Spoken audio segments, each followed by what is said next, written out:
Nedelja švedskog filma održana je u Beogradu. Trebalo je da danas počne u našem gradu, ali epidemiološke prilike su takve da ćemo filmove švedske kinematografije u okviru ove manifestacije pogledati kada se za to stvore uslovi, da se izrazim jezikom kriznog štaba. Publika će imati priliku da pogleda 7 naslova, a mi danas razgovaramo sa selektorkom ovog festivala, srpska glumica, rediteljka Jelena Mila. Dobar dan ili dobroveče, dobrodošli. I TV autor i producent iz Švedske Mikael Kross. Dobroveče i dobrodošli. Thank you so much. Eto, divan povod, zaista, jer iza svega ovoga stoji švedska ambasada, koliko znam i Švedski filmski institut.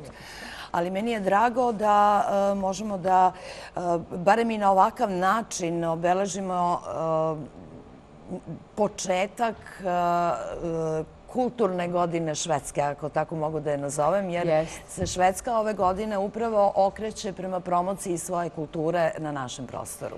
Pa jeste, vidite, oni to rade dosta dugo, da ne kažem koliko postoje, a njihova diplomatija je pre par godina slavila 100 godina diplomatije švedsko-srpske i oni su vrlo ponosni na to.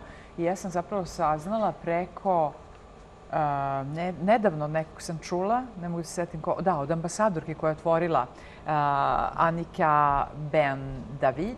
Ona je rekla da je zapravo Beogradska ambasada u Srbiji jedna od najvećih, ako ne i najveća ambasada koju Šveđani imaju u svetu. Znate, to ipak im dosta govori o vezi i prosto 100 godina diplomatije. Pa je onda navela možda sada, eventualno ta u Moskvi veća, ali Beogradska, odnosno ambasada u Srbiji koja se vodi i kao ambasada u Crnoj Gori, zapravo najveća. I to mi je bilo malo iznenađujuće, budući da ima cijela Amerika, Washington, ne znam gde sve nemaju ambasade, a imaju svugde. Prosto je bilo zanimljiv taj podatak, jer zaista mogu da ih pohvalim onako kao neko ko je već 20 godina u Švedskoj, da mi praktično od prvog dana mog odlaska tamo, možda ne tih prvih godina, pošto sam se ja usklađivala sa samom sobom živeći tamo, ali čim sam malo stala na noge sa jezikom i tim nekim stvarima, vrlo brzo smo krenuli u neke, ajde kažem, zajedničke projekte, jer zaista se bave kulturom i muzikom, i slikarstvom, i kulturom hrane, i tako tih nekih stvari. Naravno i pozorište je bilo u jednom momentu aktuelno, međutim pozorište je malo kompleksno u smislu da traži velike investicije i tako dalje. Nekako film je najlakša opcija, pa i ja prosto kao glumica sam se u nekom svom vremenu tamo, naravno pozorište ostaje i dalje kao apsolutna ljubav i potreba, ali film dobija pomalo premućstvo u tom smislu da sam počela da stvaram filmove, da naravno igram na filmovi kao i ranije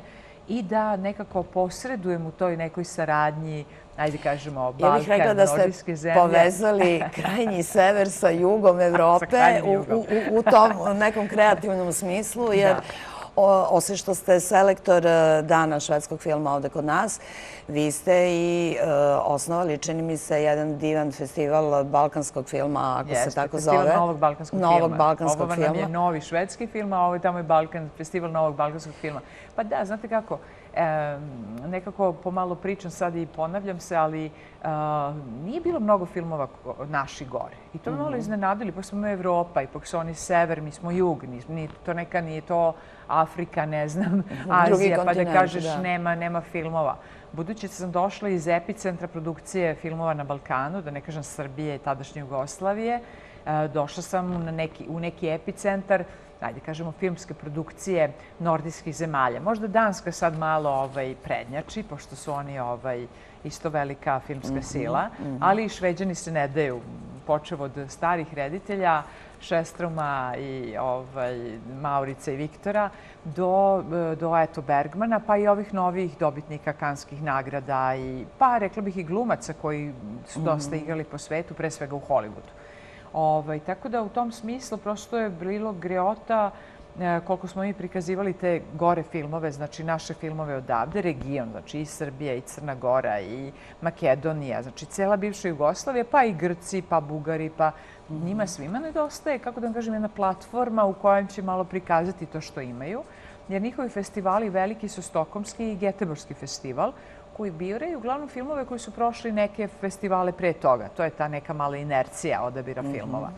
Međutim, onda smo napravili da budemo malo, kako da kažem, ad hoc festival. Festival koji će otvoriti vrata filmovima koji možda nisu prošli velike festivale, ali ne znači ni malo da su loši i slabi, ili naprotiv govore neke druge priče koje se možda ne čuju iz toga, ajde kažemo, političke korektnosti na svim nivoima i tako dalje. Tako da u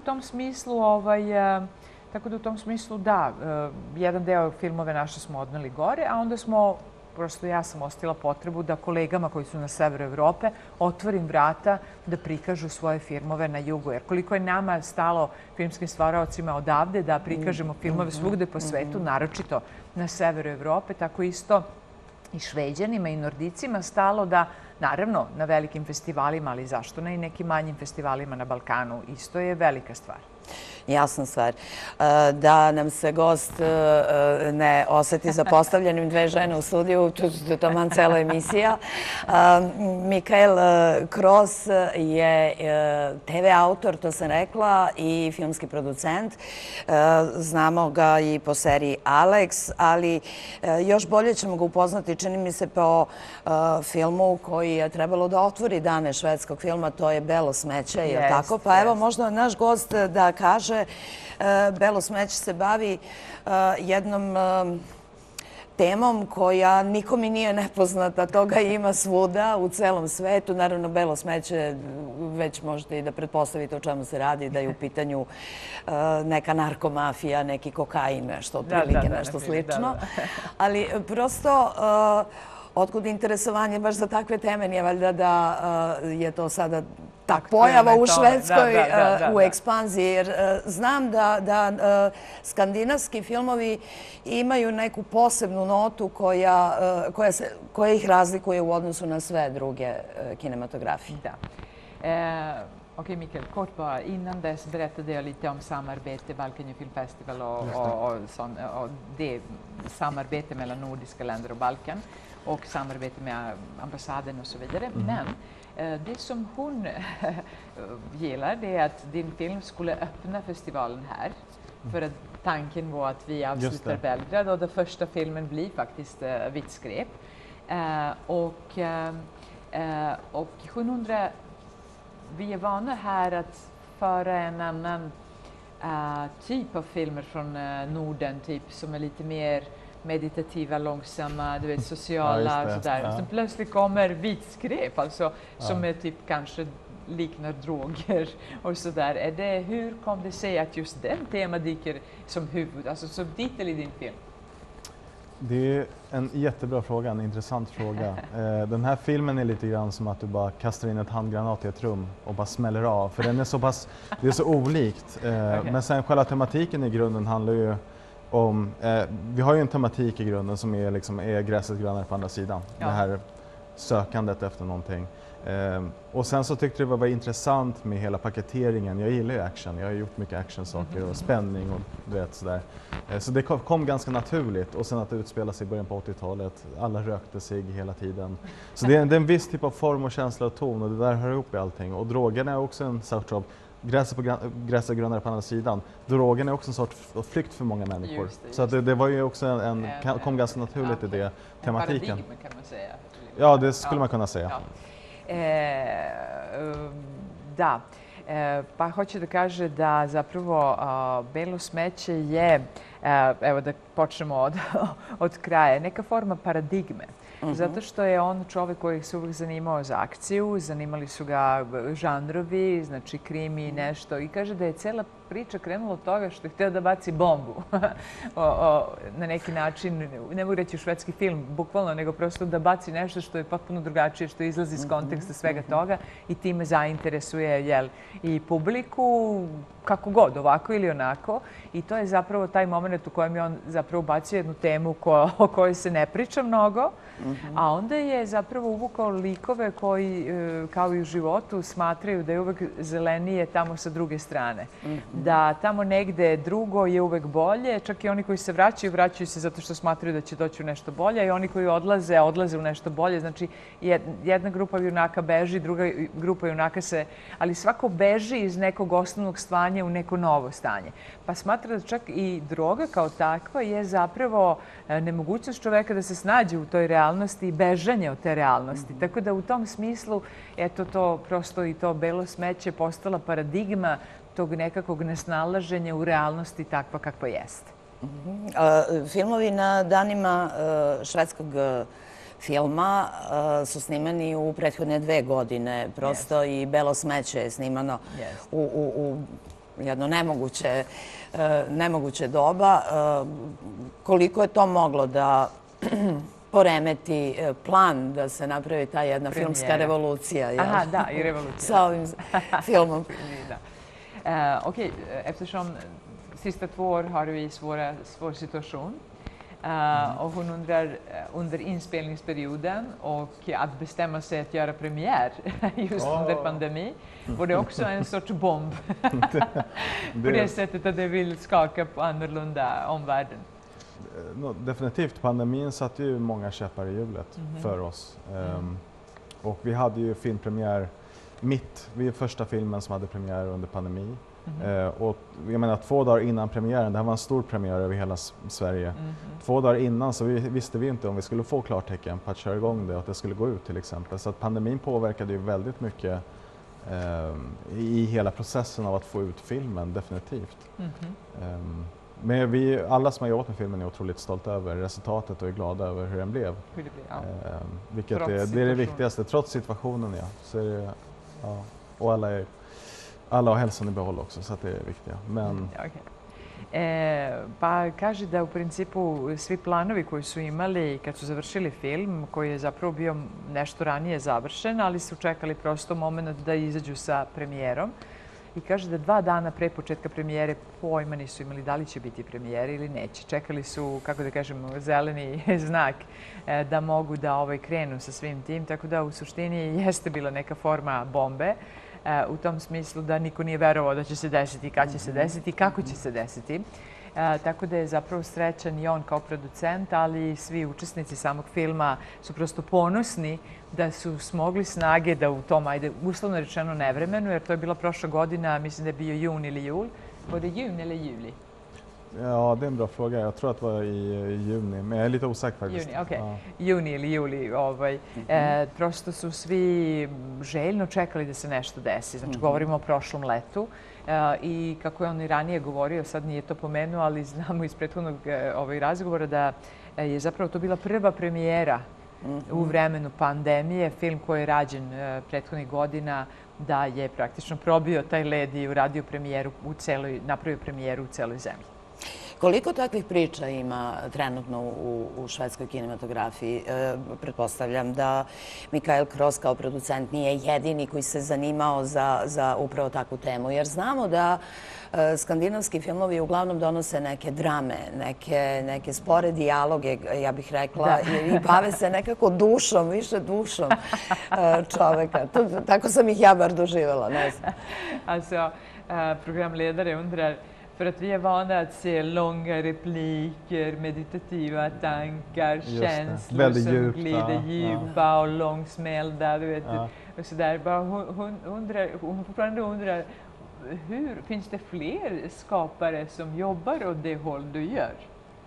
Väldigt få, tror jag. Det är väldigt få. De har blivit mer nu eftersom alla behöver content som Netflix, HBO och de vill ju ha mer content. Så att det börjar komma upp, det börjar bubbla upp en ny generation filmskapare som vill göra spänning, action och thriller och lite mer fartfyllda filmer.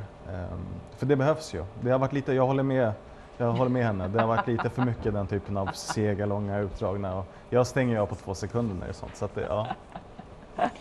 Mikael berättar att han håller... Izvini. Pa, kad govorite mnogo jezika istovremeno, onda sve moguće da izađe. Mikael smatra, da, slaže se sa vama, smatra da su te razvučene, spore i tako te neke stvari dobre u neko do jedne mere, ali ako sve postane to, onda prosto postane i dosadno. I on smatra da je to interesovanje za neku novu estetiku, bržu estetiku, nešto što je novo i za njih i da sve više dobije prostora. Da još uvijek nema mnogo autora, da je jedan od, ajde da kažemo, pionira. Malih, da, pionira, ali nećemo reći pionira, ali tako da. Da, mali broj ti autora se usuđuje na to, ali svakako postoji jedan trend da se ljudi zanimaju za žanr i da zapravo kreću te neke serije koje pričaju neke druge priče koje sad već možemo vidjeti sa tog severa. Jel to ima neke veze sa saradnicima koji su sa ovih prostora? Da pomenemo i Bratislava Stankovića koji nažalost nije mogao da dođe. Je li to možda neki uticaj? Koliko naših u stvari ima u toj švedskoj kinematografiji? Od nekih poznatijih imena. Za vas smo čuli i mnogo pre ovih dana filma. Det är frågan. Alltså, kan man tolka det som någon sammanvävning med fotografen som kommer från våra trakter med tanke att han kommer med temperament och han kommer in med sina egna tankar? Kan det vara så att folk som har en annan bakgrund, särskilt i ditt fall, Bratti som är egentligen härifrån, Vranje är väldigt nära här bara, du vet. Är det någonting kan det kopplas lite med det också? Jag tror att det kan vara en fördel. Jag menar, Alex gjorde det tillsammans med Dragoje Mirisic, som också är härifrån. Och det vart ju en succé, supersuccé. Och han har ju sitt temperament och sitt sätt att vara på som bidrog väldigt mycket. I fallet med Bratti, som är en fantastisk fotograf, och personlighet så har ju han är perfektionist, han vill få saker och ting gjort. Och det var många gånger på sätt som vi krigade tillsammans, liksom regissören, jag med budget och dem och det så här. Och jag tror att det där temperamentet behövs faktiskt. Och det var till fördel i de produktioner jag har jobbat med har det varit till fördel i alla fall. Och framförallt med Vitskar. Nisam stigla da pitam ovo koliko još ima, ali to ću u sljedećem. U svakom slučaju on kaže da svakako da. Čak nije na taj način razmišljao, ali apsolutno da. Jer kaže da je u Aleksu sarađivao sa Dragomirom Mršićem, to je glumac koji ima naše poreklo i gore radi. On je, ajde, uslovno rečeno amater, ali već dosta filmova gore snimio, čak je stigao i ne znam do Tom Cruise i šta je znam, ali je bio glavni junak u njegovoj seriji Alex. Kaže, eto vidiš, u prvoj sam radio sa njim, a u drugoj sam sarađivao sa Bratijem. Kaže da Brati ima mnogo temperamenta i da su se, boga mi, svađali oko nekog kadra da bi se dogovorili šta će, jer Brati je tražio svoju estetiku, vizualizaciju, a on kao producent imao svoju ideju, reditelj je pak imao svoju ideju, tako da uskladiti sva tri elementa je zaista tražilo dosta energije i verovatno se to i vidi i na samom filmu. Mogu da ga samo pitam, tror du att det finns folk från Balkan i filmbranschen i Norden? Finns de? Jo, de finns väl lite här och där. Ja. Du har ju Omanovic och lite olika sådana där. Just det. Så att de kommer ju, det blir mer och mer. Just det. Da, sve više i više ima ljudi. Pominjemo braću Omanović, ja mogu reći Ivica Zubak, on je iz Bosne. Kapetanović isto, on je radio, ali to vam je, kako da kažem, jedan miks bivše Jugoslavije, ali svi smo nekako povezani. Och jag vill säga att de tillhör ju den här nya generationen som kommer nu, den här nya vågen kan man säga, så att där är de en viktig del av det. Som Moste Git och de där som har gjorts. Film koji je upravo pomenuo, to je Moste Git ili Moramo da bežimo, palimo odavde. To je radio Ivica Zubak u kojem sam ja imala jednu onako lepu ulogu, to je posle bilo i na TV seriji, kao TV serija, da smatra da zapravo ljudi sa Balkana koji postoje gore, nema ih mnogo, ali pripadaju toj nekoj novoj generaciji koja je spremna da pomera stvari. Tako da u tom smislu da, postoji ne previše, ali ih ima, mogu se naći. Dobro, onda nije ni čudo da je Belo smeće napravljeno u stvari potpuno drugačije od onoga što je skandinavska, odnosno švedska kinematografija do sada pružala. Ono što raduje jeste da se na Netflixu vrlo često nađu njihovi naslovi i to je ono što je nama dostupno, čemu se naravno radujemo. Moram da pitam kako se našem gostu iz Švedske dopada Srbija. Je li prvi put u Srbiji ili... Okej.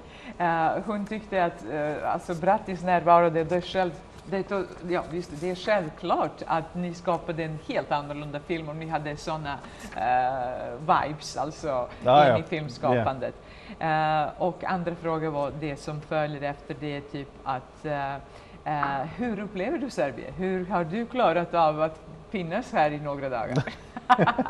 Men min mamma är ju från Polen, så att jag har ju den kulturen i mig redan. Jag menar, när jag kom till Serbien och landade på flygplatsen, kände lukterna. Det påminner mig väldigt mycket om när jag växte upp i Warszawa till exempel. Så att jag har ju mycket av det där i mig. Men det har varit helt fantastiskt. Det har varit jättevarmt välkomnande och människorna är helt fantastiska. Och det har varit verkligen, jag vill bara komma tillbaka hit så fort som möjligt och göra massa roliga projekt här i Serbien.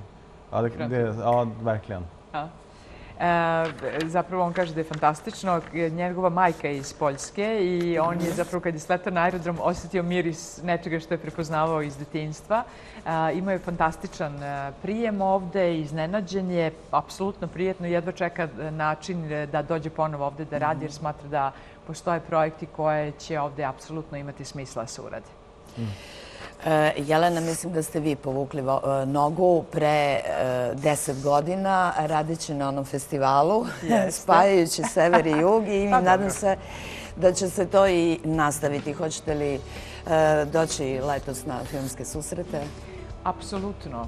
Nekako saradnja i sa Niškim kulturnim centrom i saradnja sa Dejanom Dabićem, kritičarem i velikim poznavaocem filma, apsolutno nastavlja jer ja smatram da je zaista Niš, ako već dolazimo do Beograda, Novi Sad jeste prestonica kulture, ali Niš ima jednu posebnu težinu, baš tom kolonijom kritičara, ljudi koji se mnogo bave filmom. Možda produkcije nema mnogo kao u Beogradu, ali svakako zahvaljujući tih par ljudi koji okupljaju sve ostale i samom festivalu, naravno koji postoji već, ja više ne znam, 60 godina, Niš dobija svoje filmsko mesto i zato smatram da je i u dogovoru s ambasadom napravili smo ovo da nekako spojimo taj Beograd i Niš u jednom paketu sa predstavljanjem švedskih filmova. I naravno naišli smo na veliko razumevanje, jer u ovim nemogućim situacijama kad je zatvara se sve, mi napravili program, pada sneg, gosti dolaze, ovaj otkazuje, da li će Beograd da zatvori, šta će se desi,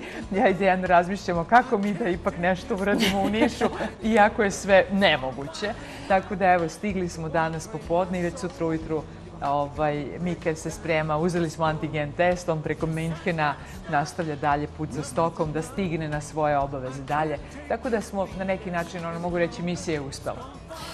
To mi je drago da čujem. Mnogo vam hvala što ste izdvojili vreme za nas. Mi probijamo sve termine. Vidim da mi kolege me gledaju popreko iz informativne redakcije. Švedski vibe, dani švedskog filma u Nišu, dakle, su odloženi. Gosti koje je trebalo da vidimo na otvaranju, videli smo. A dane švedskog filma odlažemo za neke bolje epidemiološke okolnosti. Ono što je ostalo, samo da vam kažem, ja ovih dana mogu samo da kažem da se osjećam kao da sam u Švedskoj, jer nam slede ledeni dani, tamo je, kažem, mnogo hladno. Ima ono sentence iz filma hladno, ali standard, je li tako? Ali sad je tamo toplije, da znate. A sad je toplije. Onda smo mi Švedska za njih sada. Standard smo mi sada. Sa nama su bili Jelena Mila, glumica, rediteljka i producent i selektorka dana švedskog filma u Srbiji i Mikael Kross, producent filma koji ćete imati priliku da vidite. Pratite naš program, Niški kulturni centar sarađuje sa nama, odnosno mi sa njima, obavestit ćemo vas.